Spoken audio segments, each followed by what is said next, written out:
Hi, everyone, and welcome to the webinar today, Feel Stronger, Sharper, and More Energized over 50. And what I'm going to share with you is 3 mistakes you should avoid in order to achieve that. I'm just trying to make sure that everyone's set up and ready to go. So first thing is make sure you've got a glass of water or a cup of tea, and so that you can hydrate, which is very important, obviously, and also pen and paper. So that if you need to take notes, you can jot down any thoughts you had or things you actually want to follow up on. So if you've probably got a minute or so before we start. Look, I have turned on the recording, so thanks, Doris, for the reminder, much appreciated. And I'm just going to start sharing the screen so that people, as they join, know they're in the right place, because I think that's a really important thing to do. So let me just jump onto my PowerPoint. All right, so hopefully everyone can see that.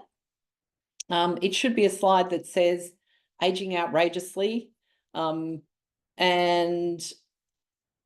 what I'm hoping you get out of today is that you have some actionable tips that can help you improve how you age. And I think one of the things about my program, and it was really interesting because this morning on 7:02, as I was driving here, I was listening to this professor who works in the area of dementia talk about the fact that there were 4 areas that people could actually adopt change in, and it would actually make a big difference to their cognitive abilities and ability to avoid the onset of dementia for longer.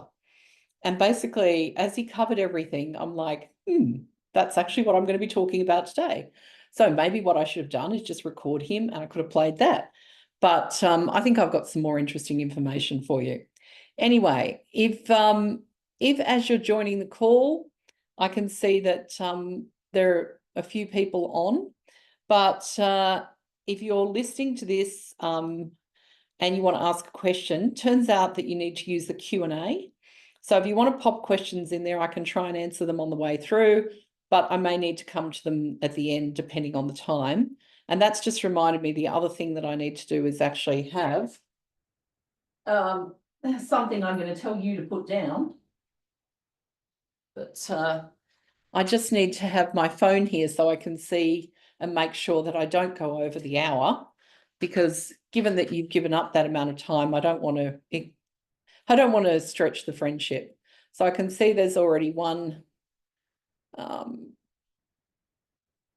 comment in the Q&A. Thanks, Doris, for the reminder to record. All right, so we've got a lot of content to get through, so I think it's probably best if I get started. If people are just joining the call, that's okay, because they'll get the recording afterwards so they can see the information. So first up, are you in the right place today? Is this the right webinar for you?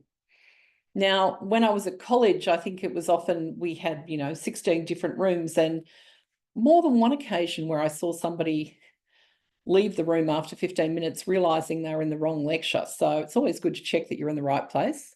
So basically, you're in the right spot if, one, you're having trouble focusing on work and perhaps you notice you're not as productive as you used to be. You're noticing that you've got a few more aches and pains than you remember. And for some people, it's the energy. You're struggling to get through the day. And I would also say you're in the right place if you're menopausal and being told it's just aging. So, or postmenopausal. Because, the thing is about menopause is it's really, for most of us, 7 years when we go through that perimenopause change of, periods stopping, periods being less regular, periods being more irregular, and a whole bunch of other symptoms. And it's menopause is technically the date on which you haven't had a period for 2 years. So it's like one day. And I think I call it reverse puberty, but you don't get to be a bratty teenager on your way through, which is kind of a shame. But anyway, if you're struggling with that, this is probably the right place for you as well, because it is a transition and we do move through it. And there are some real benefits of having moved through it, not the least of which is you can't have kids anymore. Anyway, look, if you're here and you're on, you're not actually prepared to make any changes, then I don't know if this is really the right webinar for you. What I was going to say is if you're going to take information on board and perhaps do it later, then yeah, fine. Spend the time and listen to it, because I often think that you get the information when you're ready to do something, and you might need to hear it 2 or 3 times before you're actually ready to make a change. Look, if you're on a lot of medications, and when I say a lot, I mean more than 4 or 5, you probably need more individual attention than I can give you on this sort of webinar. So I would encourage you to see a practitioner individually.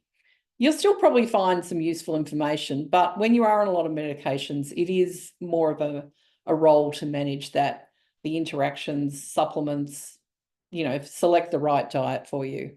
And you're not in the right place if you're actually suffering from significant cognitive impairment, because all the research I've done has been shown to actually have an impact at the times when you're first developing mild cognitive impairment, but they haven't had that much success when it is more substantial.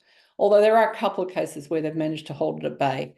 And of course, if you actually don't want to make any changes, this is probably not the right webinar for you either, but you probably already knew that. Anyway, look, I think the thing is, if I was going to look at anything, my promise to you is what you will get out of this webinar is information that's going to be clear, concise, practical, and will make a difference to your health.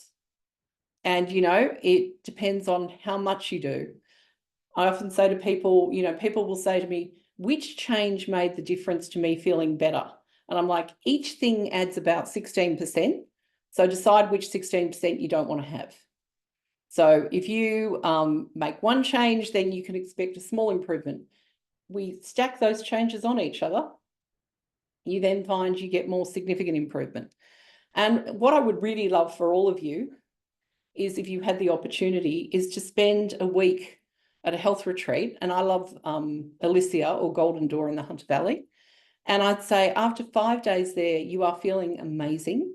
And it's from all the things that I'm going to talk about today that really support you, but it's lots of activity, but the activity that really is, manageable at the level you're at. It's having lovely treatments, and it's also eating really well. But the best thing is having someone else prepare and do all the shopping.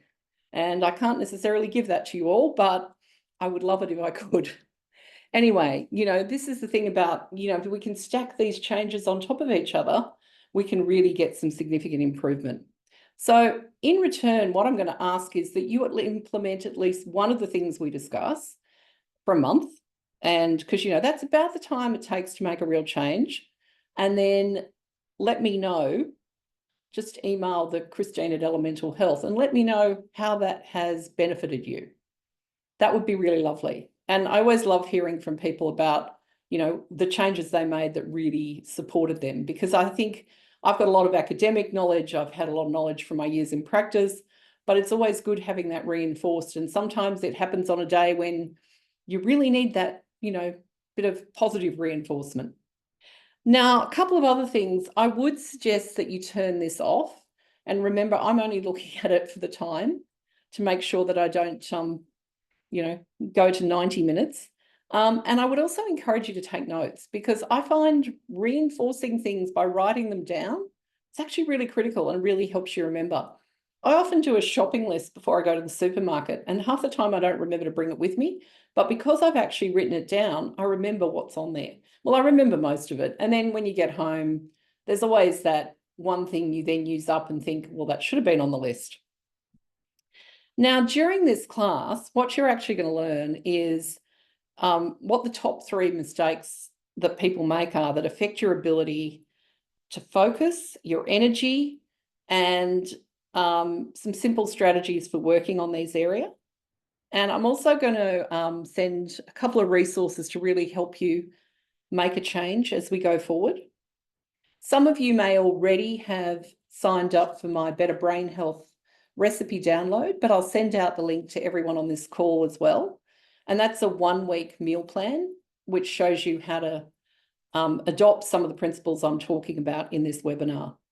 Now, the bonus is in this program, I'm actually including the 4-week balancing blood sugar program as a bonus with this, because I think getting across this area is so critical for your brain health, your energy, your focus, and it affects all the parameters of your health.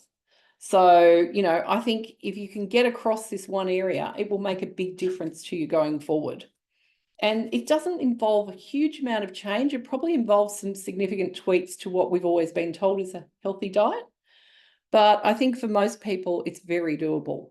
And it does make a big difference to your ability to maintain your energy through the day, to have those periods of intense focus, et cetera, because ultimately the brain is the biggest user of glucose in the body, and it probably uses about 20 to 25% of the glucose we have. And when you think about it, that's a lot for a very small part of your body. So having a constant stream of glucose and maintaining that blood sugar will actually help your brain maintain good health.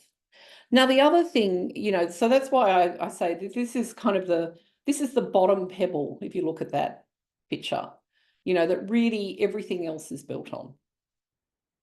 And for me, getting my blood sugar sorted was really critical to getting my brain functioning better after I had a nasty combination of a big surgery and hit menopause as a result of the surgery.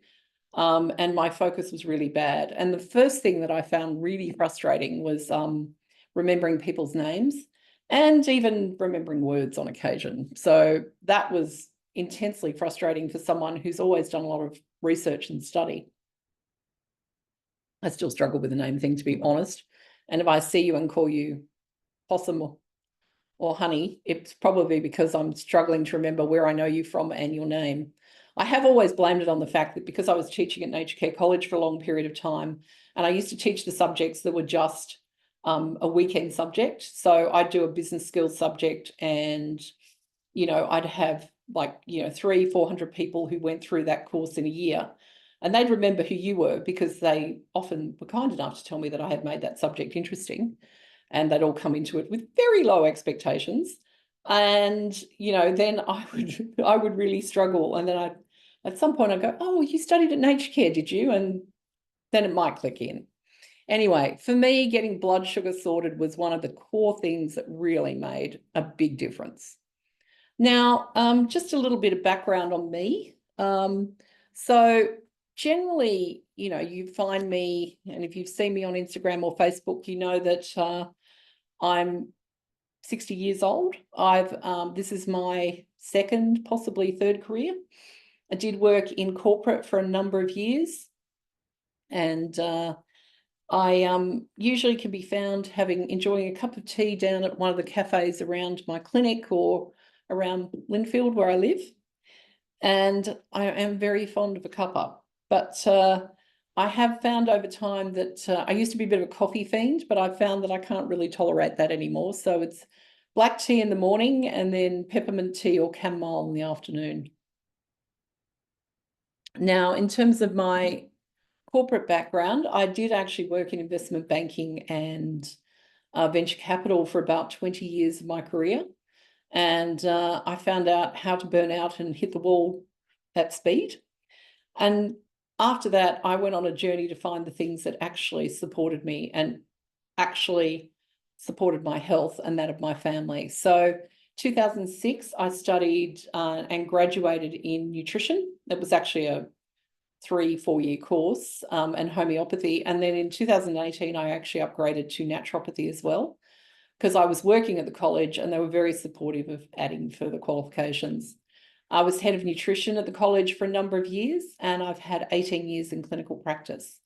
One of my standout trainings, though, and I've done years of continuing further education because it's a requirement for our accreditation, but also because when you're in practice, it's the cases where things don't go well that really interest and challenge you. And for me, that was always the case. You know, I think it's that one case where you got a bit of improvement, but you couldn't make the other changes you wanted, and it was really frustrating. And I had a lovely gentleman who was, I thought, non-verbal originally, but he was really well supported by his family. But he was having a lot of memory issues, and there was a whole big story about what was going on, but he could actually get quite aggressive with his family. And so a couple of things we did really helped him be calmer, but a lot of it was the frustration about he wasn't remembering where he was and what was happening, and he was developing all those early stage Alzheimer's symptoms. Now, as a result of that case and hearing a guy called Dr. Dale Bredesen speak at a seminar, I actually went and trained in the protocol in 2016 in San Francisco. Now, I didn't just go because, hey, it was San Francisco and I've always wanted to go there, but that was part of it. And look, we don't often get opportunities to study in cool places in my industry. It's usually, you know, a hotel basement somewhere in Brisbane or Melbourne is about the most exciting offer. But the 4 days I spent at the Bredesen Institute doing the training in their protocol were amazing. You know, it was he was looking at 36 points of intervention, and he regarded Alzheimer's and dementia as basically being like a leaky roof. You know, there's all these leaks and you need to plug up the leaks to get improvement. Now, the interesting thing about this was he also had a woman there who had developed dementia in her late 40s and had gone on a journey to find out what supported her and what helped her. And 10 years later, through her own, and so what she would do is she would implement something for 3 months, and then she would, if it was helping, she would continue it, and if it wasn't, she'd drop it out and start adding something else. And over that decade, she added a whole bunch of things which, when you looked at what Dr. Dale Bredesen was talking about, were actually all his points of intervention in this Bredesen protocol. Now, the only thing with the Bredesen protocol was it's actually very tough to implement, involves a lot of testing, which, you know, he's a researcher. So clearly he wants to be able to go, we went from here to here. Now, for most people, they don't really need that. They just need to know that they're getting improvement, that they can see that things are improving. So one of the things I include in my Aging Outrageously program is some simple testing that you can use to actually see where you're at and then check in every 4 weeks to see where you're improving. Because I think her Julie's underlying protocol was really good one. You know, try it for 3 months, see if it's helping. If it is, continue. If it isn't, drop it out. And it was really interesting that she came to many of the same points of intervention. And what I'm going to talk about today is really some of those things that were really critical to that protocol. But I've done it in a way that I'm breaking it down and making it a lot easier than looking at 36 different points of intervention and $10,000 worth of testing. Now, the other thing is, I was going to say, was a lot of this I've also trialed personally, because I had big surgery in 2020.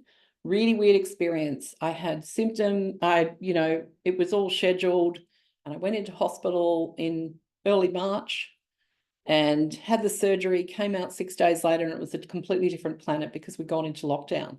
So it was a really weird recovery. And I guess that actually gave me the opportunity to try lots of the things that I'd seen from the Bredesen protocol that helped, and decide how I could implement them in a way that was a little bit more practical and didn't require you know, the significant volume of testing and resources that his protocol involves.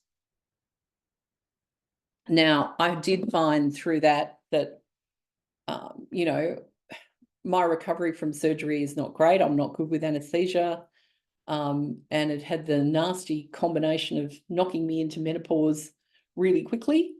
So I had kind of a combination of brain fog, flushes, and a few other fun things to deal with. But certainly some of the changes that I'm discussing today really made a big difference to me and recovering my energy. And one of the things I noticed was the Christmas beforehand, I'd done Christmas lunch, and by the time I'd finished, I was exhausted and had to go lie down for an hour. And the following year, after I'd implemented these changes, I did it all, went out, socialized, had cups of tea and enjoyed, because, you know, my brother usually shows up a couple of hours later after we've had lunch with more sweets and cookies. And I got through the whole day and didn't even notice. And the next day, instead of falling on a heap and lying on the floor, I was out having a walk and enjoying myself. So I think it is really possible to increase your health span more so than your lifespan. So let's have a look at those top 3 mistakes that I've talked about that I want you to avoid. And this is a quick summary. The first one's probably not a surprise to any of you, which is overeating carbohydrates. Now, I'm going to discuss that in a bit more detail, but really this feeds back to the whole balancing your blood sugar. The second one is you really need to mind your mitochondria. And I don't know if many of you are familiar with that word, but mitochondria are basically, I always think of them as the little factories in the cells that produce energy. And that's really important for us to maintain good energy levels. And the third one, which is probably a problem that most women on the call, or maybe some men, are really familiar with, is actually putting your health last. Now, the first one I'm going to talk about, which is overeating carbohydrates, is, you know, why do we do it? And is it partly because we think it's healthy? And if you look at the Australian dietary guidelines for adults, they're talking 5 to 6 serves per day of grains-based food, which I think is insane. And if I was eating, and a serve is 2 slices of bread, half a cup of rice, a couple of potatoes.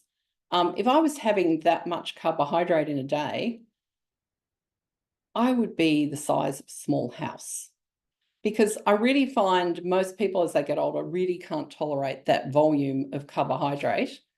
And it is a little nuts that we're still insisting on these levels. And I did actually check the latest dietary plate, and this is still what's being suggested.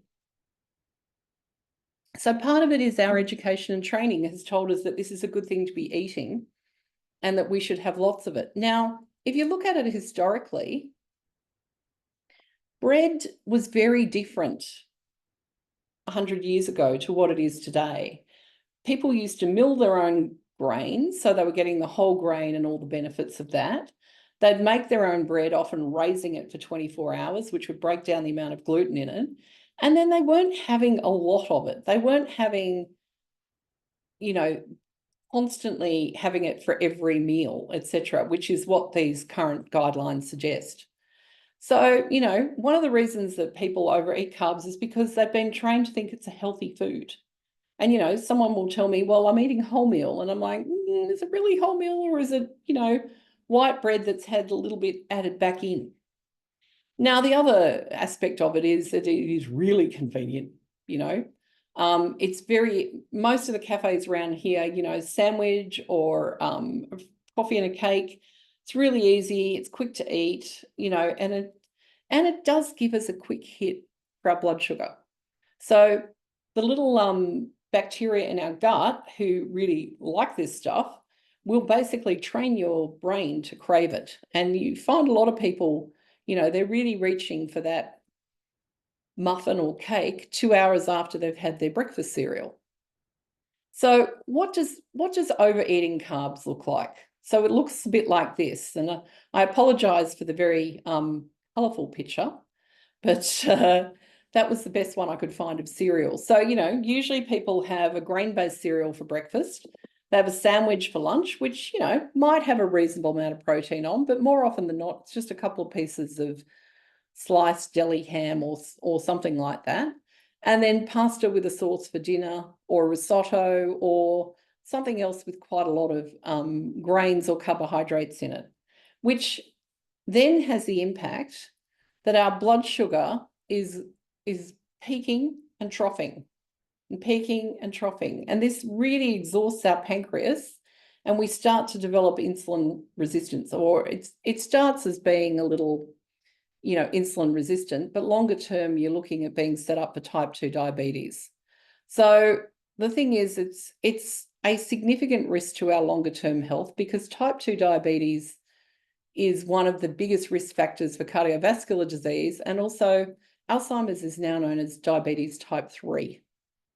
So what does poorly managed blood sugar look like? Well, energy swings and crashes is common. So a couple of hours after you've had a meal, which is very heavy in carbohydrates, you've had the surge in blood glucose, then a surge in insulin to pack it into the cells, and then it crashes. And so you need another kick. The other things you can have low blood sugar, headaches, and feeling foggy and really struggling to focus. Funny is you don't actually sometimes feel hungry, but you might be hangry. So hangry is hungry and angry. This then leads to, other things like, which I've already mentioned, with insulin resistance, type 2 diabetes, and then also puts you at a higher risk for Alzheimer's. Interestingly, they're trialing some of the diabetes drugs to see if they actually reduce the incidence of Alzheimer's, because they know that it's so important to manage that blood sugar correctly. Now, how do you then address this? Well, one of the things is following a balancing blood sugar meal plan, which fundamentally, the simple thing to do is have at least a palm-sized piece of protein at every meal, palm size, palm thickness, not my palm, your palm, okay? And what you'll find is that actually your concentration and focus improves, and you have fewer dips in energy throughout the day, which then allows you to do the other things that actually improve your blood sugar. So for example, it lets you, it gives you the energy so that you can go and do the exercise and other things that you need to do to maintain it. Now, I've also found that it really, really helps with the brain fog. And also, I've seen people be able to reduce their medications as well, because they have actually sorted out their blood sugar. Now, as I said earlier, I'm just giving you a quick summary of what's actually covered in that bonus program, which is the Balancing Blood Sugar, which gives you more details about understanding the risks, analysing your current diet, looking at some supplements and medications so that you can find out what is useful for you, but also what you can use with medications, and looking at the role of movement in improving blood sugar. So one thing, if you want to try something after this webinar, I want to encourage you to do a 10-minute walk after a meal. And, if you can only do it once a day, fine. If you can do it more often, better still. So that's my first challenge to you, is see if you can introduce a 10-minute walk after your meals, because that has been shown to be as effective in helping you manage blood sugar. Now, the second mistake I wanted to talk about was your mitochondria and not looking after them. And, you might think, well, the little factory cells inside the cell, how do I do that? Now, there are a number of things that can help, but I think, first of all, it's about understanding what they are, and that they produce about 90% of our energy as adenosine triphosphate, ATP. Now, what that means is one of the fuel sources they need to have enough phosphates, which typically come from proteins. So it goes back to that need to actually manage make sure that your protein intake is adequate. Now, what are the things that damage mitochondria? The first thing is nutrient deficiencies. So you think about it as, do I have those building blocks? And it's not just protein, but it's also some of the key minerals. So probably the two that are most important, magnesium and chromium. And typically they're two that often are lacking. In fact, I've found with people who have trouble losing weight, the most common nutrient deficiencies are chromium and iodine. And iodine's a whole other story about hormones, but we won't go there today. The second thing that really impacts our mitochondria is lack of exercise. So for example, one of the benefits of exercise is it increases the number of mitochondria in your cells. So each cell doesn't have to have just one, it can have many. So training, particularly strength training, can make a really big difference to the number of mitochondria you have. And you think about it, then you've got more energy, so you can do more exercise, yay. But also all the other things that you want to be doing. And look, unfortunately, there are some medications that also damage your cells. Now, I'm not going to go through what they all are today, because I'm not a doctor and that's not my area of expertise. But I would say that one nutrient that is often depleted by medications, as in reduced by medications, is CoQ10 or ubiquinol. And I often find that that's probably one nutrient that can easily be supplemented or introduced into the diet, although the best source is liver, and I'm still struggling to get people to have that. And if you are having it, probably would suggest some sort of, make sure it's organic. I find the easiest way to get it in is pate, but depending on your cholesterol, etc., you may not want to overindulge in that. So I do find one of the other things that does actually impact mitochondria is medication. So the three things you need to be thinking about, as in may have impacted your cells over time, is have you been deficient in the nutrients that support them? Have you been unable to do the sort of exercise that would actually help you with it? And whether you may be on medications that are actually a problem. And one of the tools I have in clinic, which I just love, is a interactions checker from a company called Vital.ly. And they're actually who I use for my online shipping for supplements for clients. And they're an absolute lifesaver through COVID because they could actually ship to people, whereas I wasn't allowed to, leave the 5-kilometre radius. So one of the things I found is they actually introduced this shipping. They put in the ability to check medications against supplements. And also what you could see is which medications reduced key nutrients. So then you know what I need to supplement. And I find that really helpful because searching through the databases can be very, very time consuming. And what I'm trying to do today is save you that time. So if you're looking at this and thinking about your mitochondria, think about, I think probably the one thing I would suggest you actually start working on is the lack of exercise. And, if you haven't exercised before, I'm just going to say go low, go slow. Start with a 5-minute walk. Maybe get a half kilo weights and just add in, half a dozen bicep curls a few times a day and then gradually build up. Because I don't want you to have a bad experience about exercise that puts you off doing it. So perhaps that can be the second thing we can add on is, the building the regular walk and maybe a teeny little bit of strength training too. And then having a look through and having a look at your diet when you get that Better Brain Health download, have a look through and see what's suggested in there and whether there are things in there that you're not eating. Now, I hope that makes sense to everyone, but I just thought it was also good to review what happens when your mitochondria aren't working. So a few things is you have really rapid onset fatigue when you do start exercising. So, you haven't done the exercise for a while, you do a big walk and you're exhausted for hours afterwards. That's kind of a sign that your mitochondria aren't very happy. Muscle weakness and fatigue, so that goes with the easy fatigue. We've already talked about insulin resistance, but I would say the other thing too is heart problems, because ultimately the heart is big muscle.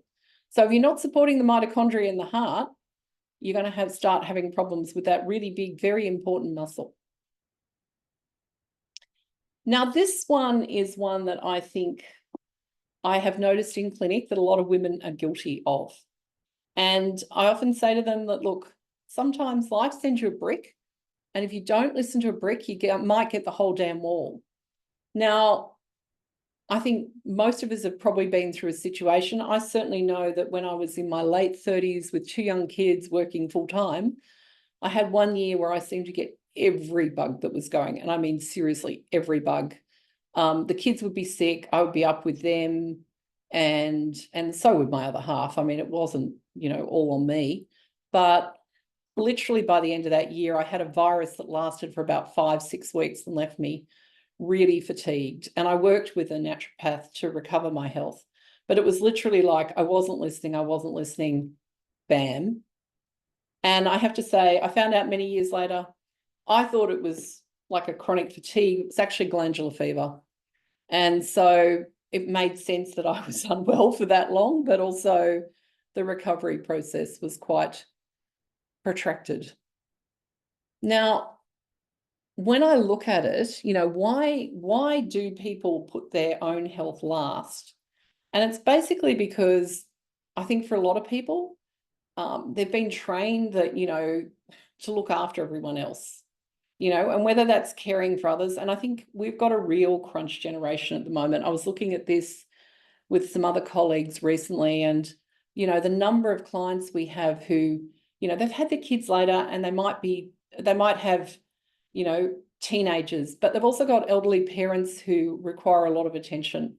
And mainly a lot of them, elderly parents, are also quite stubborn about getting the support needed, but then are on the phone to the daughter or the son, with requests frequently. And putting the support around them can be really difficult. So I think part of it is I call it this crunch generation, or I think they call it sandwich generation, but I like crunch better.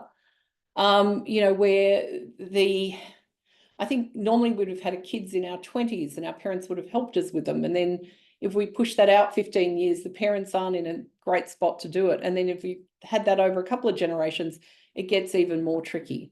Now, the other thing too is a lot of us are working. And look, I really enjoy my work and I have no intention of stopping anytime soon. But it can be really demanding in a workplace. And often the problem is that the more competent you are, the more demands that get put on you. And often you're covering for, it may be that you're covering for staff who are away, not very good. They know that they can always rely on you to do it. And, or you're feeling guilty because you've been taking time out to look after these other people. So you feel like you need to put in another 3 or 4 hours at night on your work. And frankly, the advent of the phone and the laptop mean that it's really hard to turn work off. The other thing these two factors then result in the fact that finding the time to actually look after you becomes really challenging. Now, I don't want you to get the brick or the wall, but if you're finding at the moment that you think you're getting the brick, I would suggest that you actually start looking at this and seeing whether there are any areas of your life that you can simplify or, push back, set a few boundaries on that make it easier for you. And how do you know you're getting the brick? Well, things like fatigue, anxiety, aches and pains, maybe a diagnosis that you weren't expecting. And it can be a bit of a wake-up call. And it's not a very pleasant wake-up call, I have to say. Often it can be some sort of autoimmune diagnosis like psoriasis or something which tends to flare when you get stressed. And, it's really, the body's symptoms are really a way of saying, hey, you're really overdoing this at the moment and I really need a break. And I suppose the other thing is, when was the last time you had a break? A week where there were no phones and no deadlines and no caring responsibilities and really, really good no cooking, as long as they produce really lovely, fresh, healthy food that is what you want to eat. But that's probably my particular issue. And, having a few food intolerances I'm managing. So this is what I would like for people. But I think being realistic, it's about actually setting in some time that, you can really look after you, whether it's just adding a little bit of exercise in on a regular basis, scheduling it in, taking the time out for it, whether it's actually making sure that you do some meal prepping so you've always got healthy food available to you. That's a couple of ideas I have.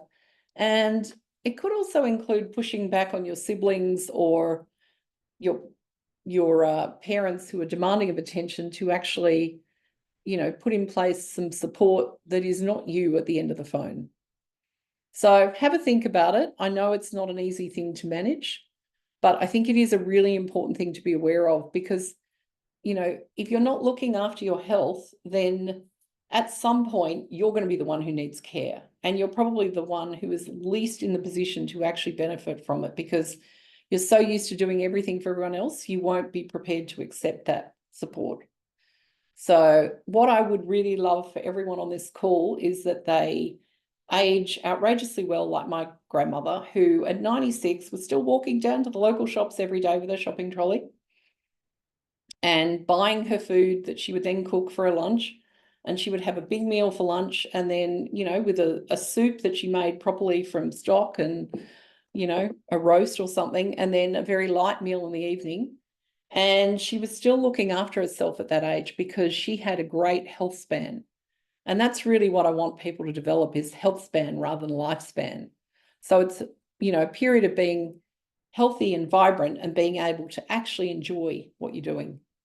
Now, if you could just take away one thing from today, it's that you can actually increase your energy and focus without spending money on supplements or expensive diets. And it's really about just making the changes that support you. Now, which with me clearly is adequate hydration. Now,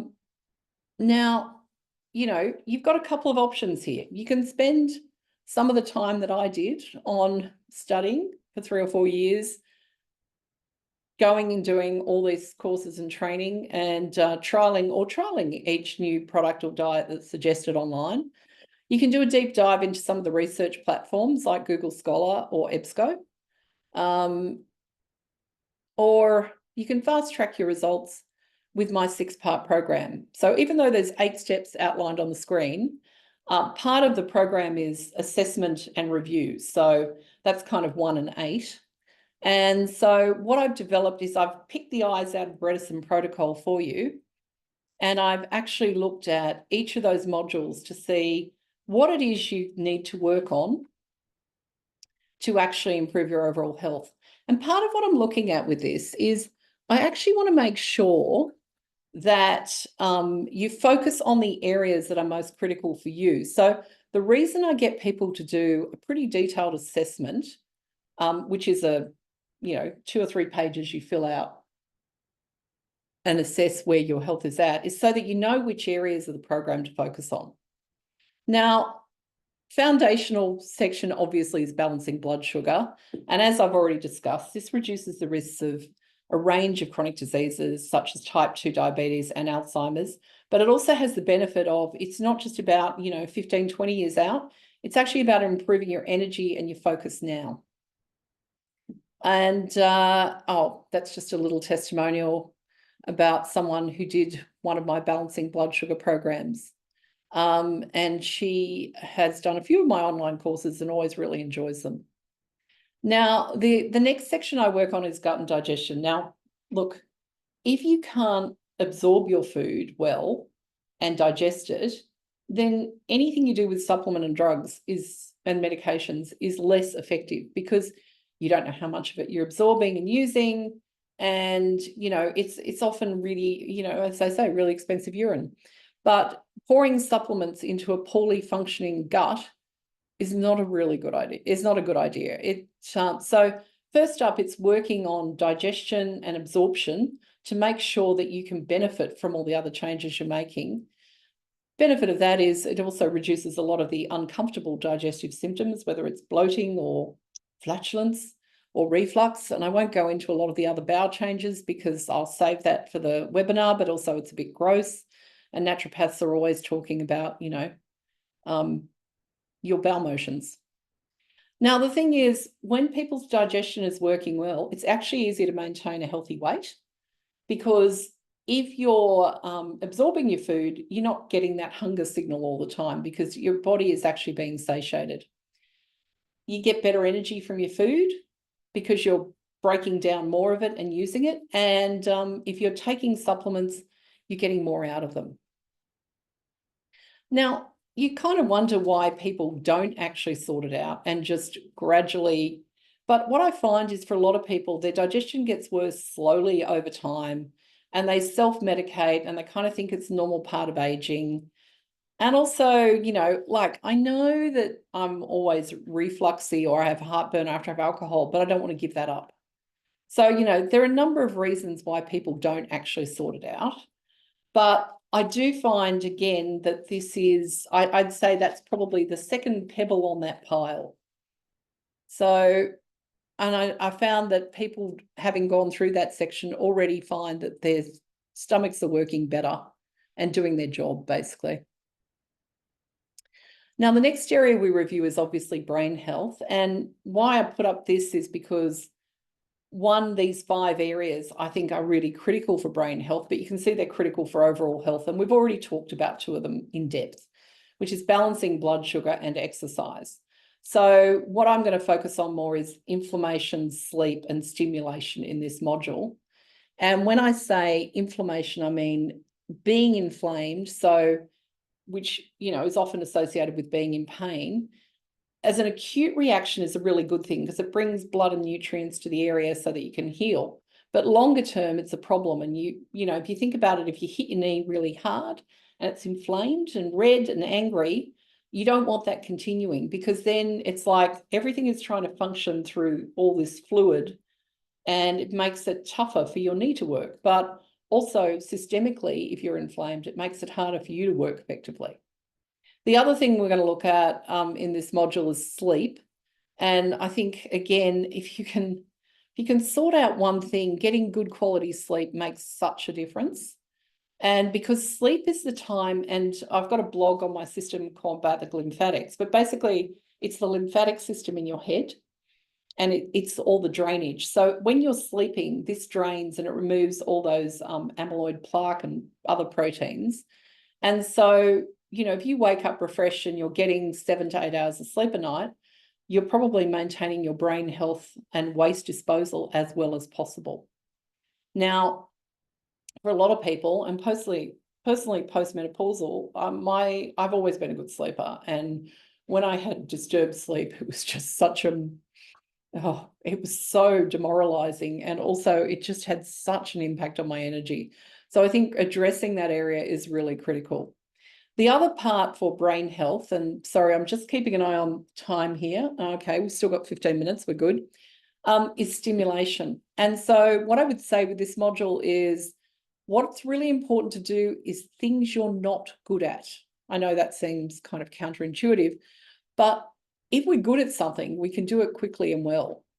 And so what we need to do is train those areas of our brain that are not actually functioning quickly and effectively. So if you've always been good at crossword puzzles, you probably need to be doing Sudokus. So it's that if you're good with words, focus on numbers. If you're good with numbers, focus on the words. So it's doing those things that challenge you. Anything that you learn that is new is going to be challenging.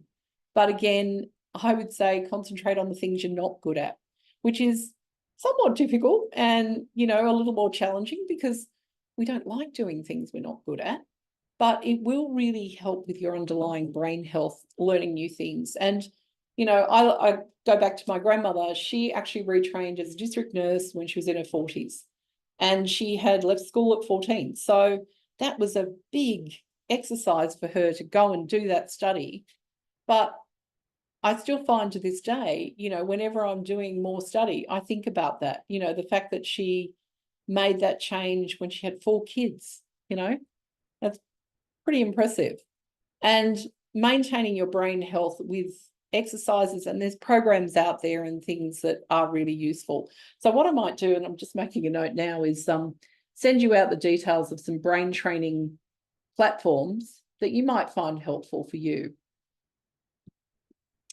Okay. And then, look, why don't people do these things? Well, one of the biggest challenges to our brain health is unfortunately this, because it's really easy to chill out and just scroll. But it's a bit more difficult and demanding to actually work on brain training or another activity. And it's very easy to get into the habit of sitting with the phone there at night. And often what you find is that actually it affects your sleep as well. So that, the best thing I can get people to do is, get the screens out of the bedroom and put them at least, plug them in the recharger in the kitchen overnight, because they make noise, they bing and whir, and then depends whether you are sensitive to Wi-Fi, you might also find that affects your sleep. So anything that can be you want the stimulation during the day. You don't want things stimulating your brain at night. Now, I actually included this little testimonial here from someone who had actually done my program after and had been a client of mine for a number of years. But what I found was that I've covered a lot of the information as I've gone through with people, but probably when they weren't in the best health anyway to kind of assess and incorporate a lot of that information. So actually having the program and reviewing it has been really helpful. And as she said, her sleep had improved as well, which is, a nice bonus. Now, the other thing that I would encourage people to have a look at for brain health is meditation. And again, this has really helped with my anxiety levels. And I do love a free app that's available called the meaningoflife.tv. So I think that's really worth having a look at. And what it has is 30 days of free meditations, 10 and 20 minutes. So what I'd say is start with whatever you can manage and see after a month whether you've actually noticed a difference. So, that might be another thing that people might want to add to their list. Another module that was included is toxicity and detox. And interestingly, I was reading that heavy metals in the urine are actually associated with a higher level of dementia. So making sure that your body can actually, we're all going to be exposed to these things constantly. It's the world we're living in. But actually having those detoxification pathways working well is really essential for healthy aging. And, too much toxic load actually makes it harder to lose weight. So a lot of people, because the body is actually really smart, and if you've got a high level of heavy metals, kind of packs it in cells and packs fat cells around it to protect you. So if you lose a lot of weight really quickly, often that toxic load comes out and makes you feel pretty uncomfortable. Now, the other aspect we cover is medications and supplements, and I look at some of the common medications, some of the interactions and depletions, because I think one of the big lies is natural is safe. And for most people, it is really important to know that what they are taking is actually, evidence-based, is going to be useful for their condition and isn't just more expensive urine.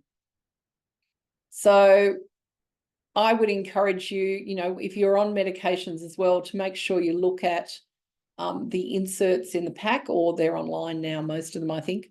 I find drugs.com a really useful site. But don't get too freaked out by the number of side effects, because every drug has a whole list of side effects, and most of them are relatively unusual. Now, I just want to share a couple of testimonials, but I think Monica's statement about education on the subject of aging needs to be encouraged, because we have an aging population and we all need to do our bit so we can live as independently as possible for as long as possible. And I think one of the things for me is that really goes to the whole health span issue. I want to be healthy for as long as possible and be able to enjoy my life. So with the program that I offer, Aging Outrageously, I've got a couple of extra bonuses I'm adding for this as part of this webinar. And one of them is that there's a weekly Q&A. So I'm going to do 8 sessions each quarter. And the intakes for the next one starts on the 18th of February. And so what we'll do is we'll review each module and check in on where you're at and answer any questions, so that you've got a little bit of the combination of having both me as a practitioner there and also all the information available in a really digestible way. And I do find the good thing with having the webinars there as recordings is that you can listen to, 10, 20 minutes and then come back and re-listen to the bits that interest you. I've also included the 2 extra bonuses I talked about, which is the Balance Your Blood Sugar to Age Outrageously Well, and also a short Reset for Wellbeing, which is actually an easy 3-week detox plan, which looks at not only the basic principles and includes a detox meal plan, but also looks at some things that can support you with some herbs or homeopathics. So for sensitive folk, I like to use some homeopathics rather than herbal medicines, and also looks at some ways you can reduce toxins. But there's a couple of groups that are really good online about that too, so I might share that information as well. Now, for those of you who sign up for the program today, There'll also be a recipe ebook bundle as an additional inclusion. Because I don't know about you, but I love recipes and books. And so I pulled together a whole bunch from a fantastic platform I use called This Clean Life. And it has about 5,000 recipes in, but you can sort by a whole range of different things. So I put together these as resources for clients over time, but I find they're really useful. Personally, I love the one-pan meals. So there's a free download for that, but this one includes a plant-based one-pan meals. There's also healthy breakfast options, some smoothies to up your vegetable intake, whole range of other things that you can use. And I just wanted to thank Deb for this lovely testimonial about the course. And Deb is a practitioner, but what I love is the fact that she identified the fact that I was focusing on prevention and looking after her health and well-being. And she also commented about the fact that it was really great value for money. Now, for those of you who are still on the webinar at the moment, I'm offering you the opportunity to purchase this with all the inclusions. So the 6-part program, the 4-week reset for wellbeing, balancing blood sugar, and the recipes, plus the 8 weeks of Q&A support. And that I have valued at $2,189 on the basis that the 6-part program, if you were doing those as individual consults, would be $160 for each of them. Now, you can either sign up and pay the full amount, or you can do a fortnightly or weekly installment. So there's a few options there for people. And so you can just pay as you go, basically. And this is where you would go to on the computer to actually purchase the program and invest in your health and well-being for the next 12 months, because you will have access to this for 12 months. Now, look, it does say add to your order the ebook bundle, but I've included it for those of you who are on the call today. So what I'm going to do now is actually stop the recording and just see if there's any questions that I can answer. So hold on one second. I'll stop the screen share.